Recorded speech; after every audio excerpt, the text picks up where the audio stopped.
युवाओं के लिए अखिलेश ने उठाई आवाज,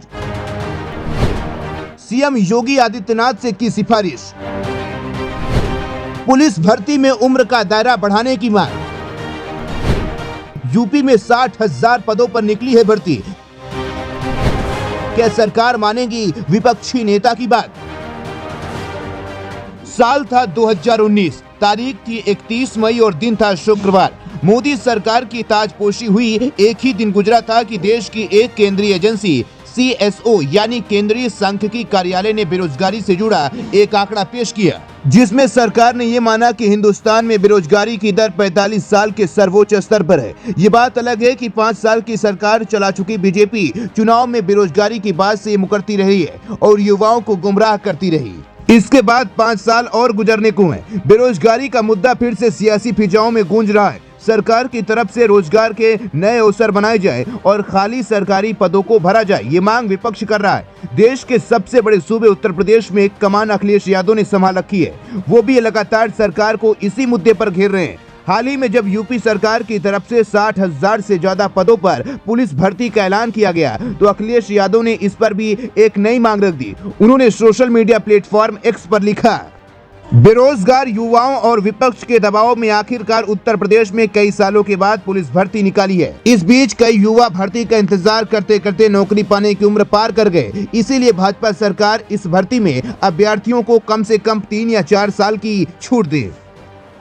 अखिलेश के इस मांग को लेकर उन्हें कम से कम सोशल मीडिया पर तो पूरा सपोर्ट मिल ही रहा है। तमाम युवा इसे लेकर अखिलेश का धन्यवाद भी कर रहे हैं, तो कुछ लोग इसे राजनीति बता रहे हैं। लेकिन अखिलेश जिस तरफ इशारा कर रहे हैं उसे पूरी तरह से गलत कह देना शायद ठीक नहीं है, क्योंकि किसी भी सरकारी नौकरी का आवेदन देने के लिए एक उम्र निर्धारित होती है। 1 महीना कम या ज्यादा होने पर उम्मीदवार खारिज कर दिया जाता है। ऐसे में अगर कोई छात्र किसी परीक्षा की तैयारी करता है तो इस उम्मीद के साथ करता है कि उसको कम से कम परीक्षा देने दिया जाए।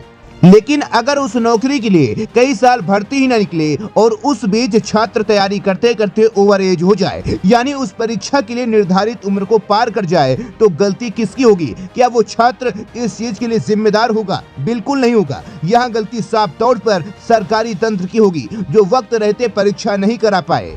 उस वजह से भी हो सकता है। इन दिनों तो तमाम परीक्षाएं पेपर लीक की होने की वजह से कैंसिल हो जाती हैं। इसके बाद लंबे अंतराल से भर्तियां निकली जाती हैं। कुल मिलाकर इन सब चीजों से युवाओं का भविष्य प्रभावित होता है। अखिलेश यादव का इशारा भी इसी तरफ है। इस पर कुछ लोग कह सकते हैं कि अखिलेश विपक्ष में होने के नाते सरकार के हर कदम में कमियां निकाल रहे हैं। लेकिन क्या ये बात उन छात्रों के सामने कही जा सकती है जो 1 या 2 साल उम्र ज्यादा होने की वजह से परीक्षा नहीं दे पाएंगे? अगर ये भर्तियां पहले ही निकलती तो शायद वो इसमें हिस्सा ले पाते।